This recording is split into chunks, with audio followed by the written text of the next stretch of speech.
when hunter Bram Schaefer is attacked by a grizzly bear. He faces a life-or-death battle for survival. I thought to myself, oh, you're dead. Severely injured and alone, Bram has to fight to get off the mountain in a violent storm. I was starting to think probably wasn't going to make it. Help me, please! Just when it looks like he might be saved, a deadly new threat appears. You could very easily be dead by morning. Bram, stay awake now, come on!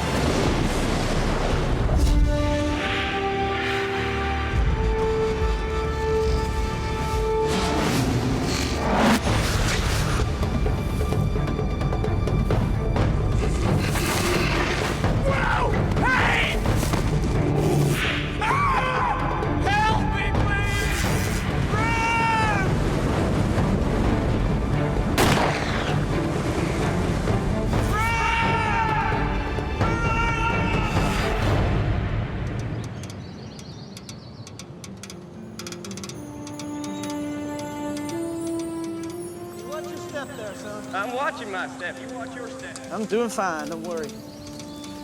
Woo! Bram Schaefer has just finished high school. To celebrate, his father Dennis has brought he and his brother to hunt elk with some friends on Horseshoe Mountain in Montana. My dad and a friend of mine's dad had decided they just wanted to do one last trip, you know, since we were kind of moving out and getting on with our lives. Watch out for these potholes. I'm looking. Eyes like a hawk, son. Eyes like a mole, Dad. Your kids are going from boyhood to manhood, and it's part of the transition. You learn from their fathers when their fathers are having fun. Keep up, Dad. Keeping up, son, don't you worry. But after a week of hunting, they still haven't shot anything. Sure your rifle's shooting straight? Yep. You ain't bagged one yet. Well, just a matter of time, son.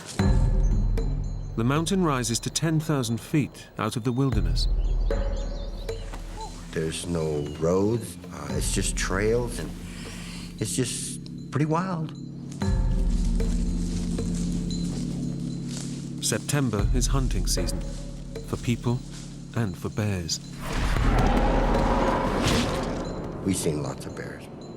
It becomes a feeding ground for them once this rifle season starts. The bears are more dangerous towards fall because they're getting ready for hibernation, so they're scavenging for whatever they can find to fatten up for winter.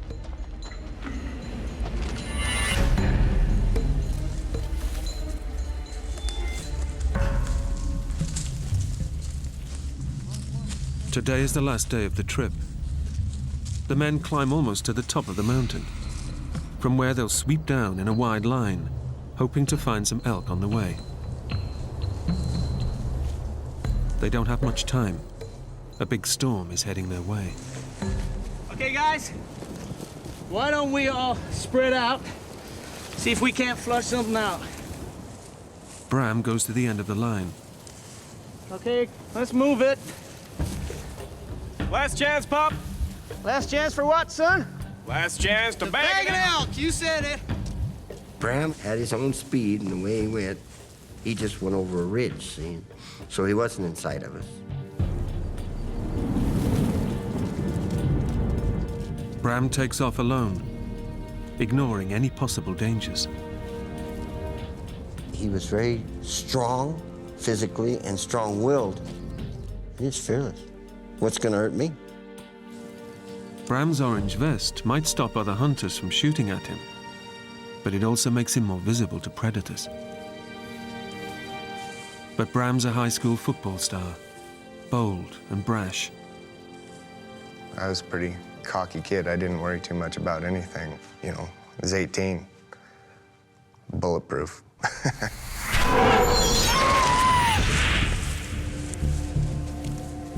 I walked for quite a ways and wasn't seeing much. You know, there's some elk sign on the ground and stuff, but nothing really to suggest anything was around.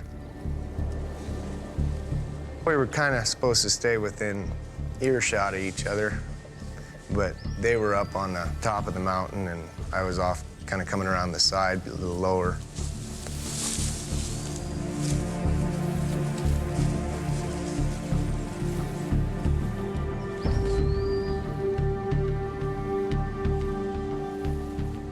Now a few hundred yards away from his dad and the other hunters, Bram is suddenly aware that the forest is too quiet. I kind of got a weird feeling about then, and there wasn't hardly a noise. You know, there weren't no birds chirping or ground squirrels running around or anything. And there must be something around here keeping the birds quiet, you know, a predator of some sort around. Kind of made the hair on the back of my neck stand up.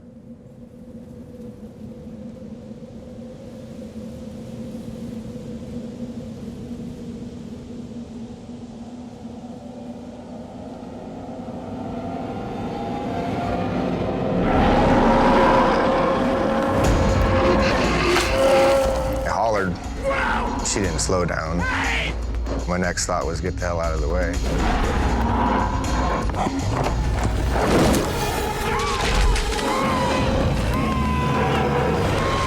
I was just freaking out.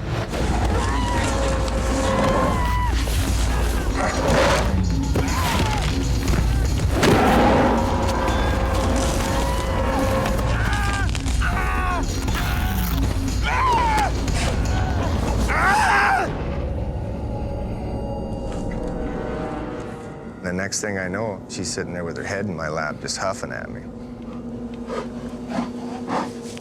I was very terrified. I thought to myself, you need to either eat me or get off of me. My temper was starting to get the better of me. So I reached up and punched her in the nose. I come back with my other hand, and she bit through my thumb. And I got to looking around, trying to find my gun. She was sitting on it with her hind legs. Just picked me up and shook me like a puppy with a sock.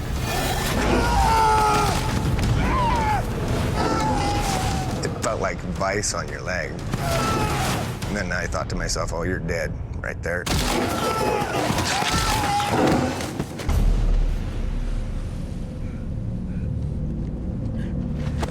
When she got done shaking my leg, she just kind of dropped me. I think she was just gonna see if she'd done enough damage that she could just leave me there. As long as Bram keeps still, the bear thinks he's no longer a threat. The moment he moves, the bear attacks again.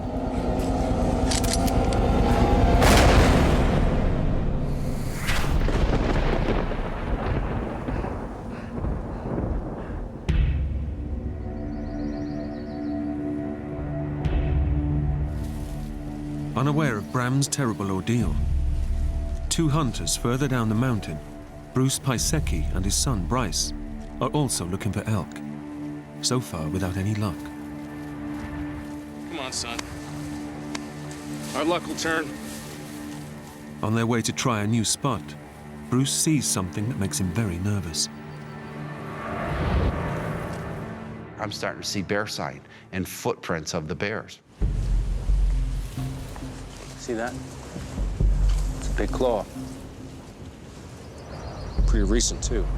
But the hair was starting to stand on the back of my neck. With bears in the area, Bruce wants to get off the mountain as quickly as possible.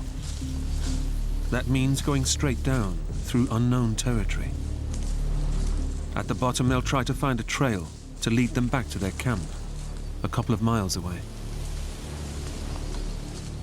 There was something crawling up my neck that told me something's wrong. Pay attention. And part of it I told myself was, you just don't know where you're going. You're worried about getting lost. I'm getting very concerned because now I'm walking in an area that I can surprise a bear at a moment's notice. So I'm trying to make noise. I was saying things like, okay, bear, here I come, you know, get aside, here I'm coming through. Okay, bear! Here we come! Coming through!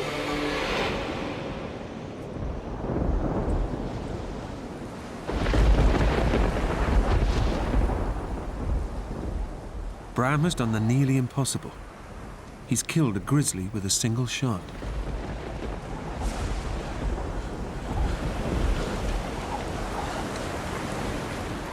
I felt just a lot of relief. I was pretty happy for, a few seconds anyway.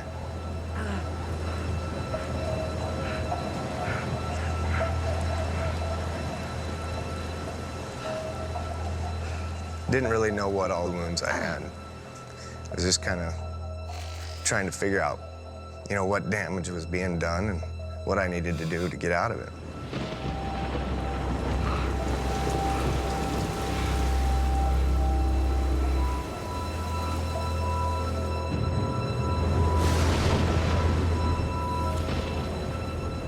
A mile and a half away, at the bottom of the mountain, Bram's father and brother arrive back at camp.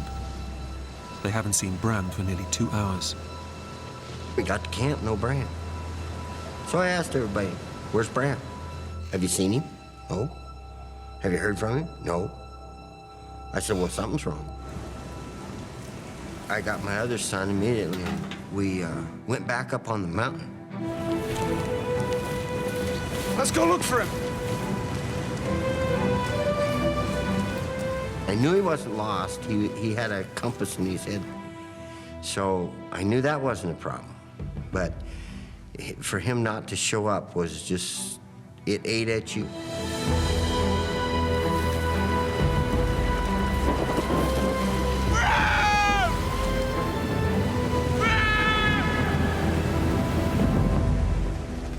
Back up the mountain, Bram is taking stock of his wounds. Adrenaline is pumping through his body, so he has no idea how badly he's hurt. I noticed my shoulder hurt. My head was bleeding, but I didn't really know what all the wounds I had. Bram has been savagely mauled. The bear has ripped his scalp and bitten deep in several places. But the adrenaline is stopping him from feeling the worst of his injuries. Standing up for the first time since the attack, Bram is in for a shock. His right thigh has been ripped from the bone. My upper thigh was just shredded. You could see the artery in there just pulsing, and then just big slabs of meat just kind of hanging loose.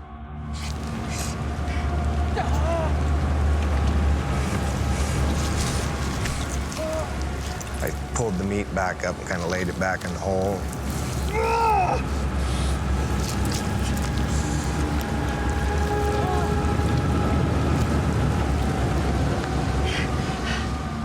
I wrapped my hunter's orange vest around the wound and kind of tried to tourniquet it a little bit.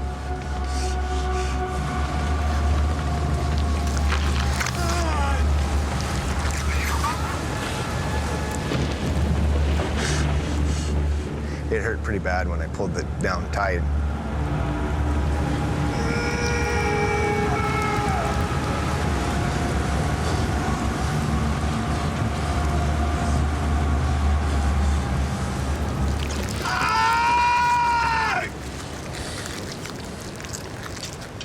First thing, I sat there and I shot 3 shots like they teach you in hunter safety, and it's, it's supposed to be the universal signal that I need help. Somebody's supposed to come find you.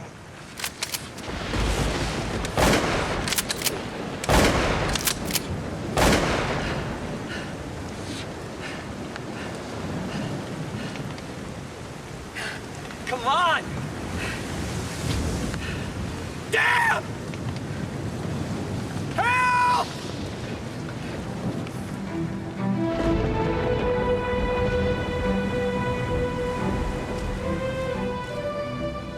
Climbing the mountain through the storm, Bram's father, Dennis, cannot hear his son's gunshots.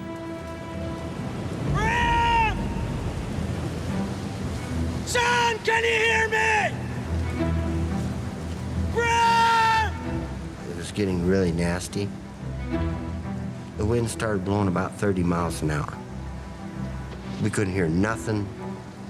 If he fell down, broke a leg, whatever, with the thunder and lightning, this was starting to become a life-threatening situation.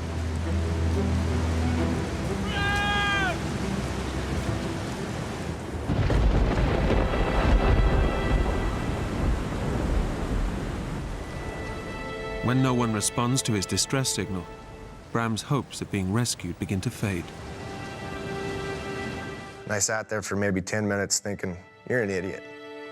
Nobody's gonna come get you. You hear 3 shots all the time. You never go look for anybody. So I had to decide what I was gonna do. And I just decided I better get up and get going. But walking with such terrible injuries is nearly impossible.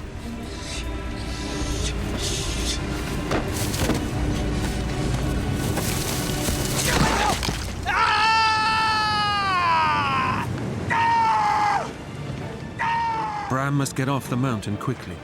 If he doesn't get help soon, his injuries will kill him.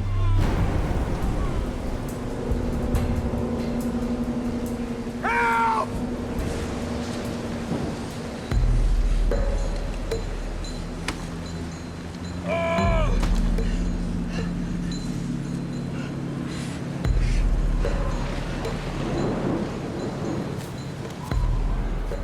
I was gonna try to head towards camp, but in order to get there, I would have had to go uphill. And I didn't have the strength in my leg to go uphill. I could just kind of peg leg along, and if I kept my knee straight, I could use it. So I just picked out a point out there where I knew I would come across a trail and started heading for that.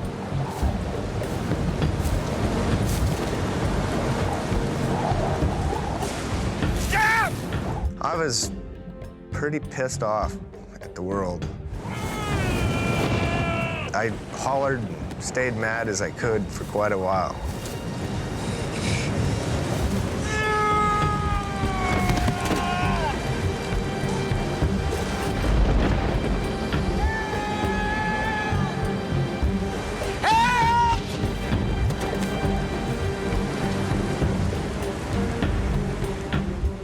Bram's anger is fueling the adrenaline that's pumping through his system. It's the only thing fighting the pain and keeping him alive. I think the things that kept me going were just willpower and a good, healthy anger base.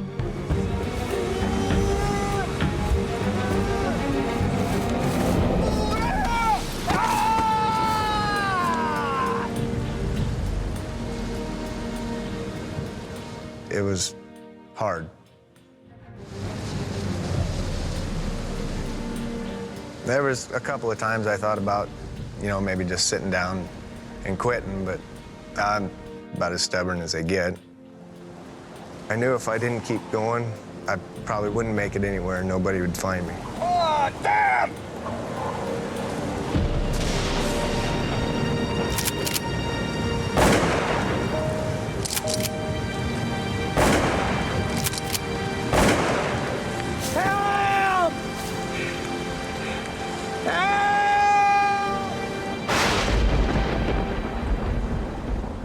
As night falls, the storm gets worse.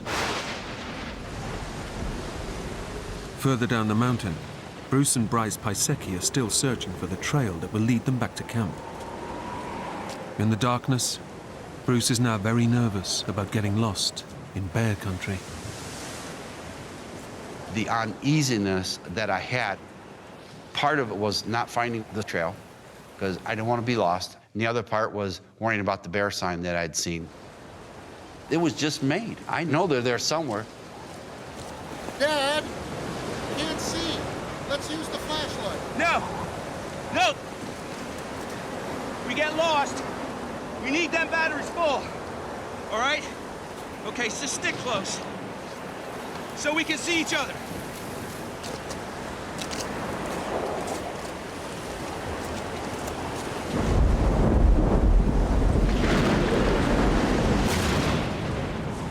On the other side of the mountain, Bram's father, Dennis, combs the slopes in a desperate search for his son.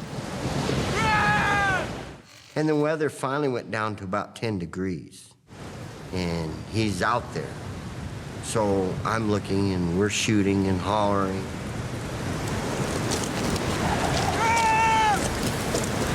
Son, can you hear me?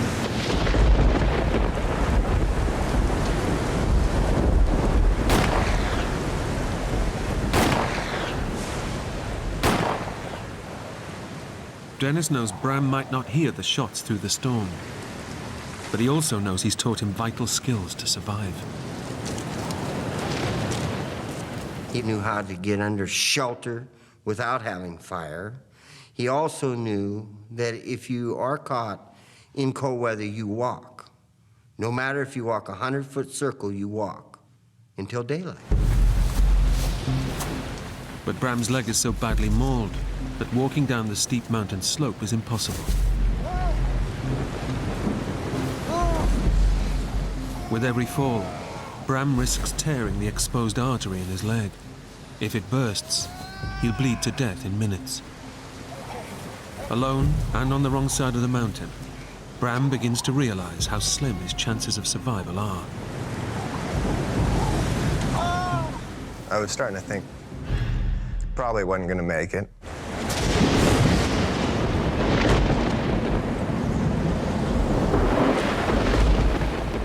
But help is closer than Bram realizes. Further down the mountain, Bruce and Bryce finally hit upon the trail that will take them back to camp.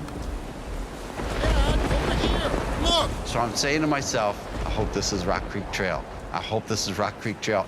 And by God, it was. Hey! That's our trail. Excellent. All right, look. We're both tired. Soaked through. Let's take a short break. But Bruce's nerves are still on edge. I'm still got this uneasy feeling about this bear sign that I'm seeing.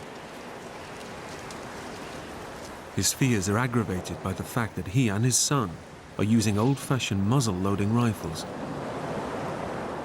It's a fun weapon, and it is a primitive weapon. It's kind of like shooting with a bow and arrow. You only get one shot, basically. But if the powder gets wet, the gun is useless. And I thought, you know, we're all wet. These weapons are wet. We don't know if they shoot when they're wet. Let's see if this thing works.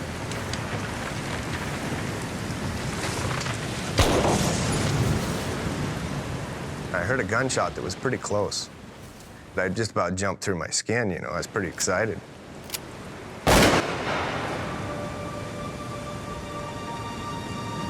I think that's Dave. I thought it was my friend Dave because now I'm an hour late for dinner. Dave! Dave! Over here! Dave! Help! Down here! Dave! Help! Help me! I heard this voice come around in the wind, Did you hear that? Yeah. but it was like a frantic voice. And I thought, that wouldn't be Dave. I mean, Dave, if he's looking for me, he knows he's found me. He wouldn't be screaming. Dave! Dave! Help! Knowing help is nearby, Bram begins to relax. But it's too soon, and it puts him in even greater danger. I didn't have to bear the whole weight of it anymore, so my body started shutting down, Help me! quivering, stuff. So Help me! Bram is going into shock. If he loses consciousness now, Bruce and Bryce might not find him until it's too late.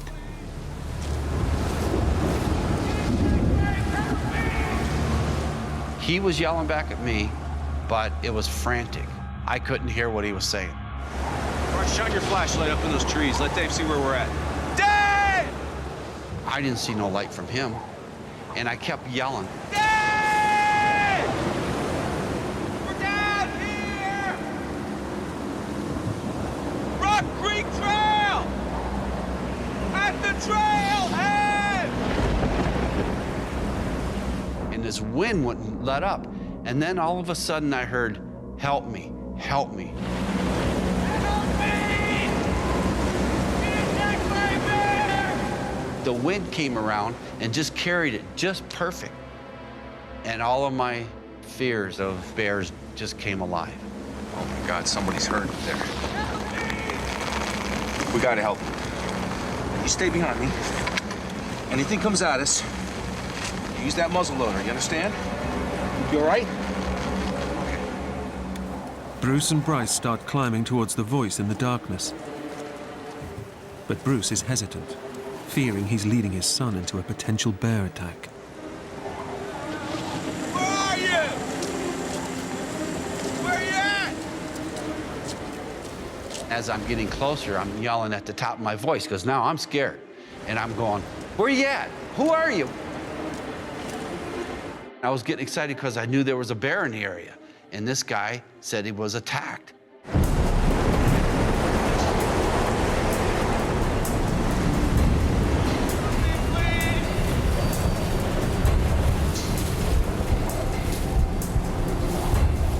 I flashed the light and I hit something up in the woods, but it was a red glow. And bears' eyes are red, I'm thinking, when they see him with the flashlight. I said, Bryce, the bear's right on him. Let's go. Let's get up there.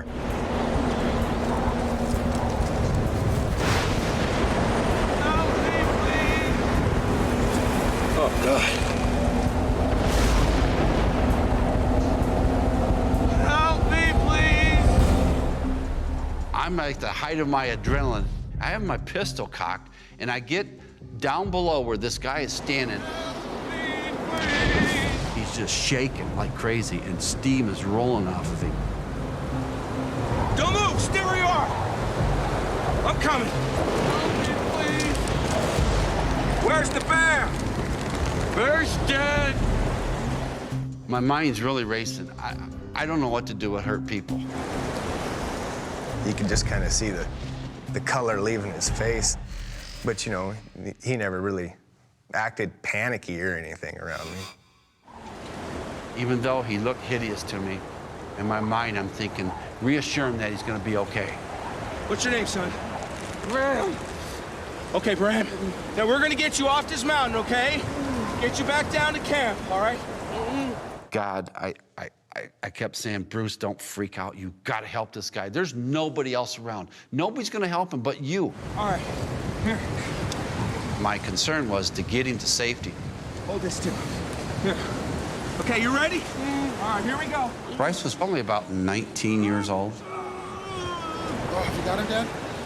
I was in pretty good shape. I was a painting guy. I was up and down ladders all the time, carrying stuff that requires a lot of strength. I said, I can do this. Come on, Bruce, you can do this.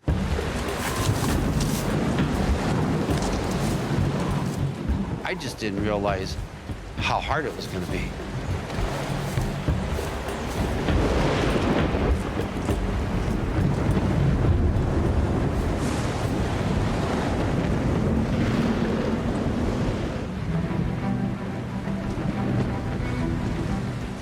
A mile away, on the other side of the mountain, Bram's father is still searching for his son.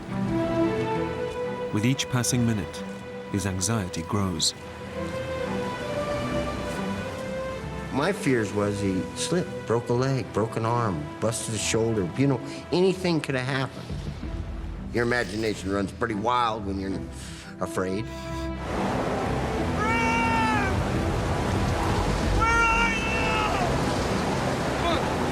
Let's drive here. Dennis won't ever give up. But the others know that the chances of finding Bram at night, in the raging storm, are slim. On the other side of the mountain, Bruce is struggling to carry Bram. His strength is running out. And I'm saying to myself, Jesus, this can't be this hard. And it was like the worst thing in my world. I thought, how am I gonna continue this? But I said to myself, whatever you do, Bruce, don't give up. You have to get this kid back to safety.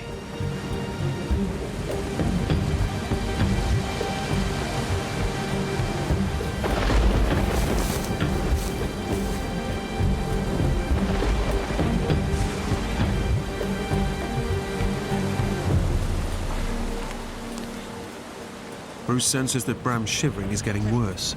Okay. He's in severe shock, and his body temperature is dropping. All right. Hold him up. Hold him up.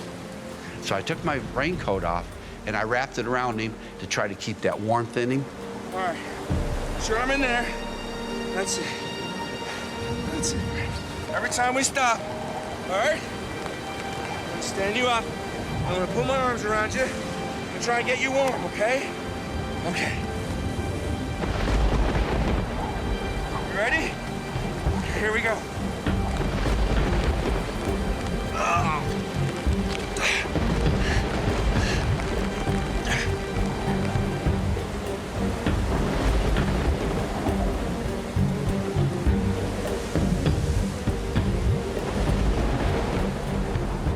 But the relentless storm and the slippery ground are taking their toll on Bruce.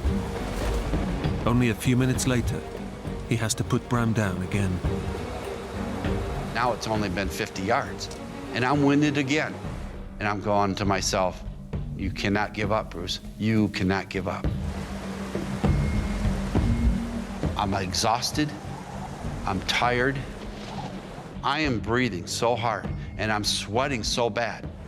I know I'm in trouble. But Bruce knows he must get Bram off the mountain fast. If he fails, Bram will die.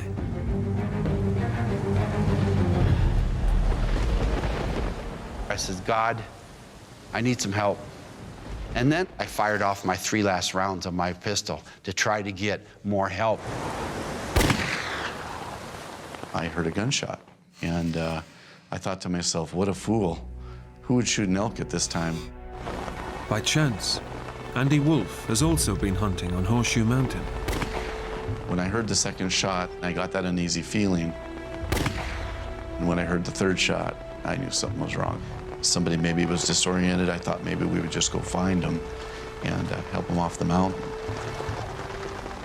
Andy knows there are others camping nearby who can help him form a search party. I knew better than to go up onto that mountain in a storm alone.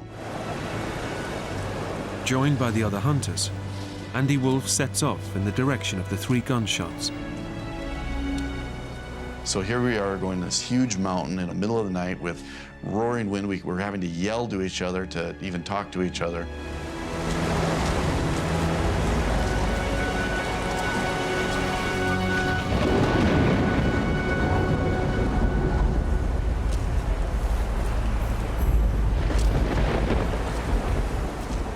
Unaware that anyone has heard his distress signal, Bruce struggles down the mountain. But the going is so tough, he can only manage a short distance before he has to put Bram down again. I said, God, I'm asking for help. I need the strength that this guy has. I need the strength that I had when I was his age. Give me that strength back just to get him to safety. He goes over my shoulder again, and I'll be damned, I started walking. And I didn't feel the pain anymore. And I felt stronger. And I walked, and I walked, and I said to myself, thank you, thank you, thank you.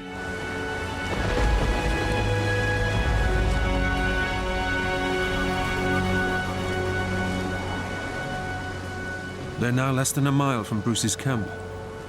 And although Bruce has found a new strength and determination to carry on, Bram's condition is rapidly deteriorating. There were several times when I was carrying him that I felt like I was carrying a dead man. And so much so that I stopped to throw him back up on his feet to get him coherent.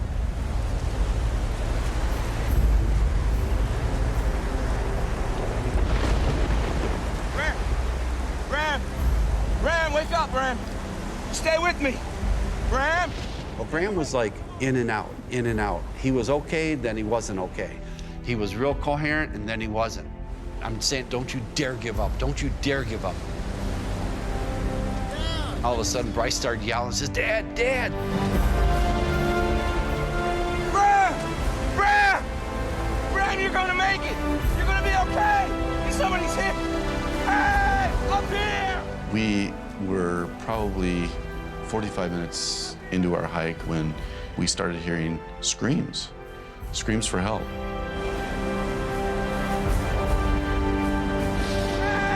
Hey, up here! Up here, help us! What happened? I'll never forget the sight that I saw. It just was very surreal. Like, holy moly, you know, this is serious. It's chewed up really bad. I don't know if he's gonna make it. I need some help. It's okay, I'm a doctor. You're a doctor? By an extraordinary stroke of luck, Andy Wolf is a doctor with specialist training in shock trauma. What's your name? It doesn't take him long to see how serious Bram's condition is. He was going into shock. Shock kills people. Come on now, stay awake, son. The doctor's gonna look at your leg now. Just take a second, and we'll get you back home. Stay awake now. When I examined this thigh area, I reached my hand up in there, and my heart just dropped. I could feel his femoral artery just like a garden hose. And right then and there, I thought, this kid's can either lose his leg or his life. We're gonna be lucky if we save his life. You still with me? Talk to me, Bram. You're gonna be okay, son. You're gonna be okay. Andy was, checking my leg out. And he looks up at me and says, "Oh, you'll be all right." I said, "Yeah, that's what they say in the movies, just where the guy tips over." Let's go. Bram, come on now. That's it. Almost home. If we don't lose this kid from loss of blood, we could lose him from shock. Come on, give me your hand. If that artery goes and I don't get it stopped, we're gonna lose him from that artery bursting. We needed to get him off that mountain to save his life.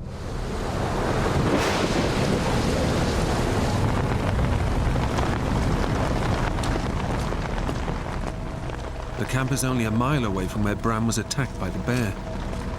It's taken him nearly 4 hours to get there. Guys, go try to find some help! 2 of the rescue party are immediately dispatched to get help. The nearest ranger station is less than 5 miles away. But even if they make it there and call for air rescue, a helicopter would be grounded in this storm. Bram is a long way from safe. I felt so relieved that we got him in there, and it started getting emotional for me, because I knew we gotta really save his life. We gotta take care of him. Yeah, we're gonna need some water.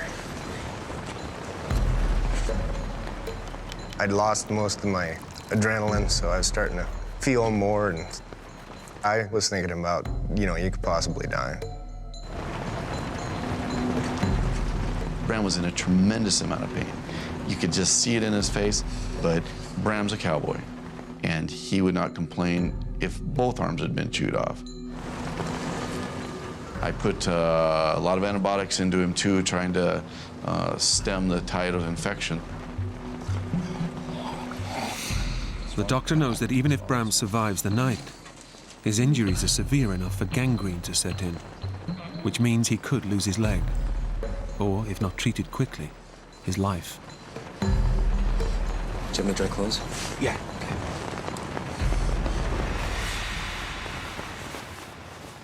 Unaware of the severity of his condition, Bram's thoughts turn to his family. I was pretty concerned about my dad and my brothers. They had no idea where I was or if I was alive. I was sure they'd try to look for me and, possibly get hurt themselves. Once we got him stabilized, I thought I could take a moment to myself. I wept. For Bram's sake, I wept because his father is without him. He's got to be going crazy. I would be if that happened to me.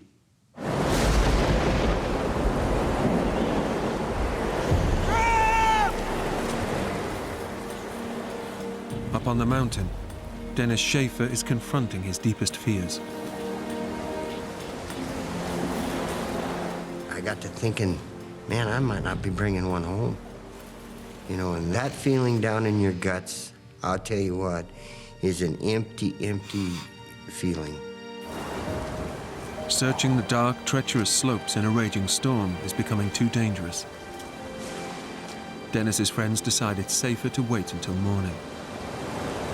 Dennis, we can't go on. I don't care how bad it is. I am not going back. That is my son out there. Dennis, please. I'm sorry. I was determined to be out there looking for him, but the mountains are unforgiving if you're caught wrong, and they will kill you. So I got voted down, and we had to go back to camp.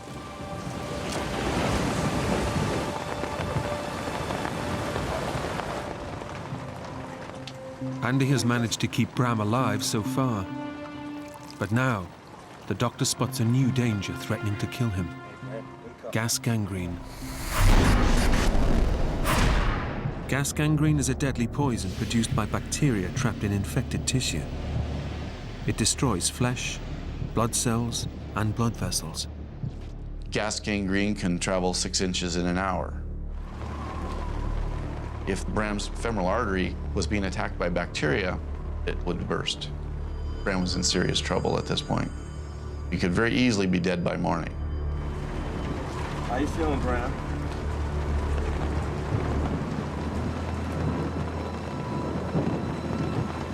I was laying there thinking that, you know, I could lose my leg, and the thought of dying was still there, yeah. I mean, I knew I was in bad shape.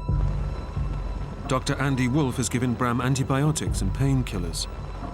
But without more powerful medication, Bram could be dead within hours. The gas gangrene is spreading rapidly towards his femoral artery. If it attacks it, it will burst. It was very serious. It was just as serious as a bear attacking him.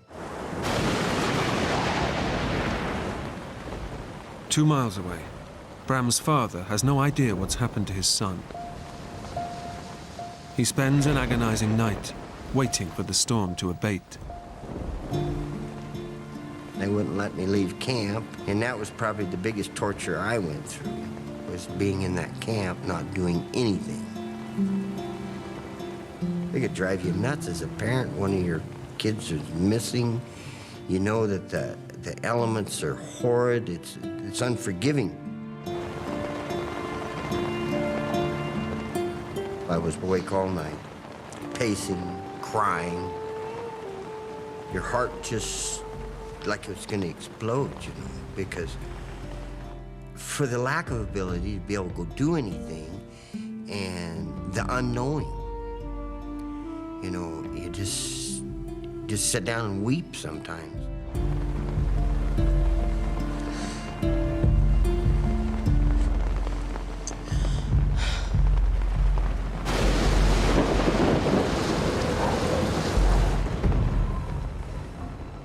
Andy and Bruce also spend a harrowing night, hoping Bram will survive until morning. Bruce tries to keep Bram from falling asleep. Wake up. How you doing? Andy said we need to keep him active and keep him going so he doesn't slip into like a coma or something like that. Talk to me, Bram. Come on. How you feeling? I didn't know how long Bram could last, but I knew that at the level of care that he was at, that he would not last. Andy knows that the rapidly advancing gangrene will kill Bram if he doesn't get to a hospital fast. Stay awake, son. I felt very impotent.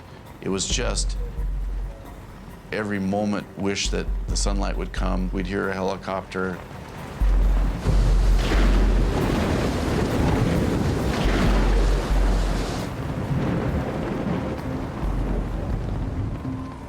We stayed up the whole night. We took turns looking at his wounds, changing his bandage, waiting for help to come. But help is a long way away, and time is running out for Bram. Bruce and Andy don't know how much longer he'll survive.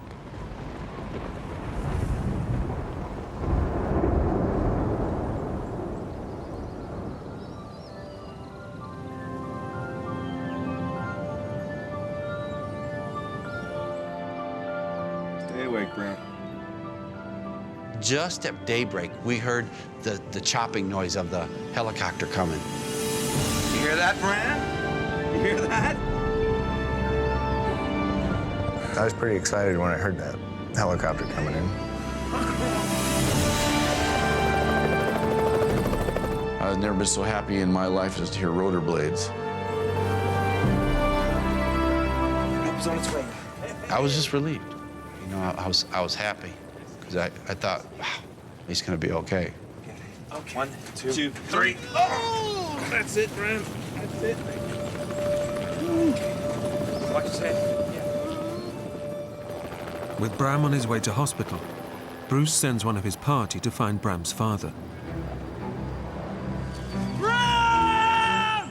Dennis has been searching since first light. Our plan was to go exactly where we had all left off the day before, and work our way down the mountain. Bram! If we found him, we were to shoot 3 shots and then shoot the 4th round. So then you would know that somebody had found him alive.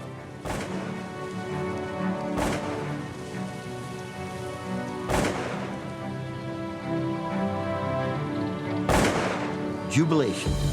Tears run down my face, and we're literally running down the mountain. You're just so happy he was alive. It took 18 days for the doctors at Billings Hospital to save Bram's life. Miraculously, they also saved his leg. I was pretty happy to see it when I woke up, that's for sure. I feel very grateful for all the angels around the mountain, Bruce and his boy and Doc Wolf. Those people really done us a great, great favor by taking care of our son.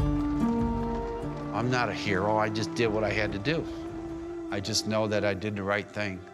And to this day, I care about him a lot, more than he thinks I do.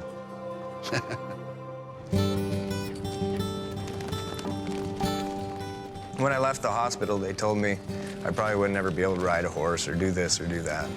Riding horses is a pretty big part of my life, so I think it was less than 2 months before I got on a horse, and I've been able to do just about anything I want to do.